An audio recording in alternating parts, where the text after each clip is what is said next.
तो आज हम बात कर रहे हैं नेपोलियन हिल की बहुत ही मशहूर किताब थिंक एंड ग्रो रिच। ये 1937 में आई थी ना। हाँ, बिल्कुल क्लासिक है।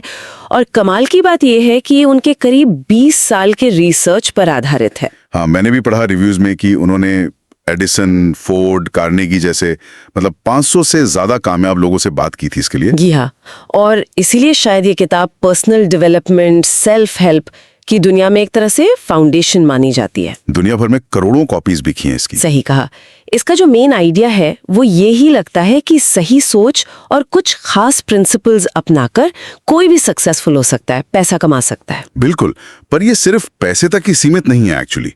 ये किसी भी तरह के लक्ष्य को पाने के बारे में ज्यादा है, एक माइंडसेट बनाने के बारे में। तो चलिए आज इसी पर थोड़ी गहराई से बात करते हैं। जो रिव्यूज और समरीज हमने देखे हैं उनके बेसिस पर इसके मेन आइडियाज, इसके तरीके, इसका असर और हाँ, कुछ जो नुक्ताचीनी या क्रिटिसिज्म है उसे भी समझने की कोशिश करते हैं। हाँ, देखते हैं क्या खास बातें निकल कर आती हैं। तो हिल ने जो 13 कदम बताए हैं सक्सेस के लिए, उनमें से कुछ बहुत जरूरी हैं। जैसे पहला है डिजायर, मतलब तीव्र इच्छा। हाँ, एक जुनून जैसी, एक जलती हुई इच्छा होनी चाहिए किसी खास लक्ष्य के लिए। बिल्कुल। और दूसरा है फेथ, यानी अटूट विश्वास, अपने आप पर, अपनी काबिलियत पर पूरा भरोसा। और फिर आती है ऑर्गेनाइज्ड प्लानिंग, यानी एक ठोस प्लान बनाना और उस पर फौरन काम शुरू कर देना, रुकना नहीं। यहाँ एक बात जो मुझे बड़ी इंटरेस्टिंग लगी और जो कई रिव्यूज में भी हाईलाइट होती है, वो है विचारों की शक्ति पर हिल का जोर। हाँ, वो बहुत ज्यादा फोकस करते हैं इस पर। उनका मानना था कि आप लगातार जिसके बारे में सोचते हैं आखिरकार वही बन जाते हैं। एग्जैक्टली। और ये जुड़ता है ऑटो सजेशन के सिद्धांत से, मतलब पॉजिटिव बातों को बार बार दोहरा कर अपने सबकॉन्शियस माइंड को, अपनी अंदरूनी सोच को प्रोग्राम करना। और उन्होंने इसके लिए एक 6 स्टेप फॉर्मूला भी दिया है इच्छा को हकीकत में बदलने का। ये भी काफी चर्चा में रहता है।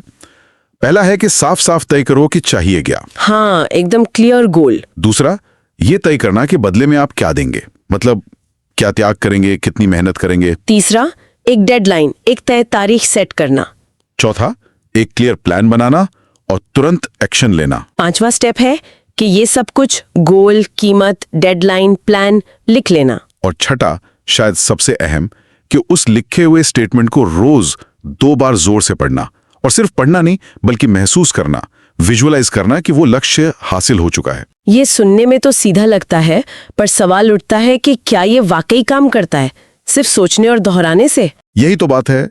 हिल अपनी बात को साबित करने के लिए उदाहरण देते हैं, जैसे थॉमस एडिसन का, जो लाइट बल्ब बनाने से पहले हजारों बार फेल हुए लेकिन लगे रहे, या हेनरी फोर्ड, जिनका इरादा बिल्कुल पक्का था।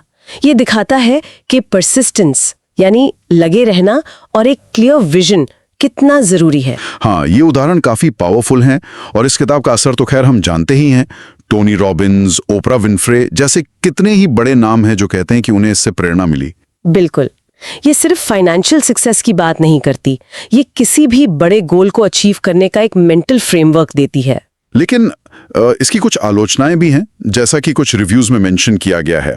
कहा जाता है कि यह सलाह ज्यादातर फिलोसॉफिकल है, थोड़ी मनोवैज्ञानिक है। हाँ, मतलब इसमें आपको कोई ठोस बिजनेस स्ट्रैटेजी या इन्वेस्टमेंट टिप्स शायद ना मिले।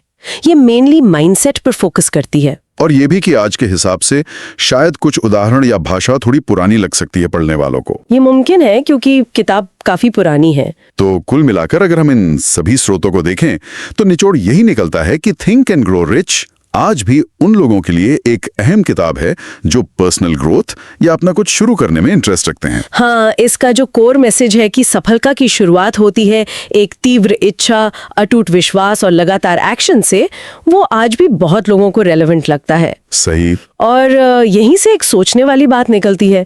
ये किताब लगभग 100 साल पुरानी हो गई है, तो ये जो मानसिकता केंद्रित फिलॉसफी है, क्या ये आज की इतनी तेज तरार टेक्नोलॉजी वाली दुनिया में भी उतनी ही कारगर है?